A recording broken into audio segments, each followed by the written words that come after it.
రుతుపవనాల ప్రభావంతో దేశంలోని పలు రాష్ట్రాల్లో వర్షాలు దంచికొడుతున్నాయి. ముఖ్యంగా దేశ రాజధాని ఢిల్లీని గత కొద్ది రోజులుగా వర్షాలు వదలడం లేదు. దీంతో ప్రజలు తీవ్ర ఇబ్బందులు పడుతున్నారు. రోడ్లపై నీరు వరదలా ప్రవహిస్తోంది. ట్రాఫిక్ కు అంతరాయం ఏర్పడుతోంది. ఢిల్లీ ట్రాఫిక్ పోలీసులు ఎప్పటికప్పుడు పరిస్థితిని గమనిస్తూ వాహనాలను దారి మళ్లిస్తున్నారు. ఇవాళ కూడా ఢిల్లీలో మోస్తరు వర్షపాతం నమోదయ్యే అవకాశం ఉందని భారత వాతావరణ శాఖ అంచనా వేసింది. మహారాష్ట్ర, గుజరాత్, గోవా, హర్యానా, పంజాబ్, ఉత్తరప్రదేశ్, జార్ఖండ్, అరుణాచల్ ప్రదేశ్, పశ్చిమ ఉత్తరప్రదేశ్, విదర్భ, జార్ఖండ్ మొదలైన ప్రాంతాల్లో భారీ నుండి అతి భారీ వర్షాలు కురిసే అవకాశం ఉందని ఐఎండీ తెలిపింది.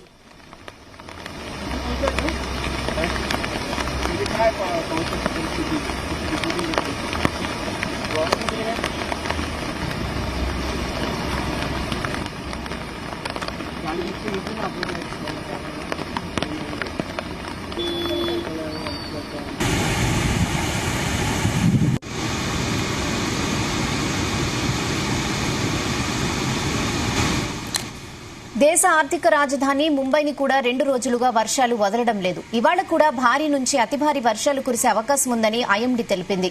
ఇప్పటికే నగర ప్రజలు వర్షాలతో తీవ్రంగా ఇబ్బందులు పడుతున్నారు. ముఖ్యంగా విద్యార్థులు, ఉద్యోగులపై ఎక్కువగా ఈ ప్రభావం ఉంది. నగరంలో గంటకు 50 నుంచి 60 కిలోమీటర్ల వేగంతో బలమైన గాలులు వీచే అవకాశం ఉందని అధికారులు హెచ్చరించారు.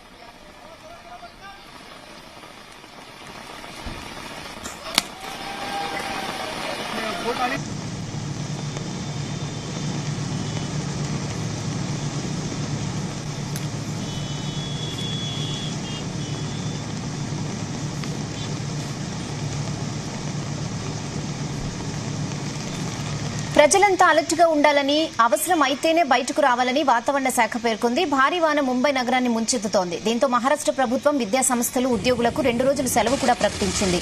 గుజరాత్లోని సూరత్, వడోదరలో భారీ వర్షాలు కురుస్తున్నాయి. థానే, పాల్ఘర్లలో భారీ వర్షం కురిసింది. ఇంకా భారీగా కురుస్తున్న వర్షాలకు భారత వాతావరణ శాఖ థానే, రాయ్గఢ్, పాల్ఘర్లకు ఆరెంజ్ అలర్ట్ జారీ చేసింది. ఇక సెంట్రల్ మహారాష్ట్రలో అత్యంత భారీ వర్షం కురుస్తుందని వాతావరణ శాఖ రెడ్ అలర్ట్ జారీ చేసింది. థానే, కళ్యాణ్, పాల్ఘర్ ప్రాంతాల్లో భారీ నుంచి అతి భారీ వర్షం పడింది. కళ్యాణ్, థానే, ములుంద్లోని పలు ప్రాంతాలు జలమయమయ్యాయి.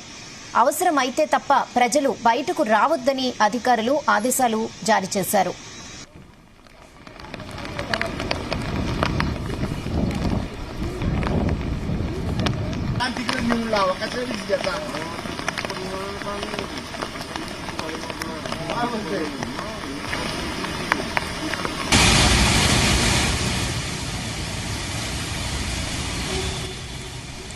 భారీ వర్షాలతో ఢిల్లీ, ముంబై, గుజరాత్లోని లోతట్టు ప్రాంతాల్లోకి వరద నీరు వచ్చి చేరడంతో ప్రజలు తీవ్ర ఇబ్బందులు పడుతున్నారు. దీంతో లోతట్టు ప్రాంతాల ప్రజలను సురక్షిత ప్రాంతాలకు తరలిస్తున్నారు అధికారులు.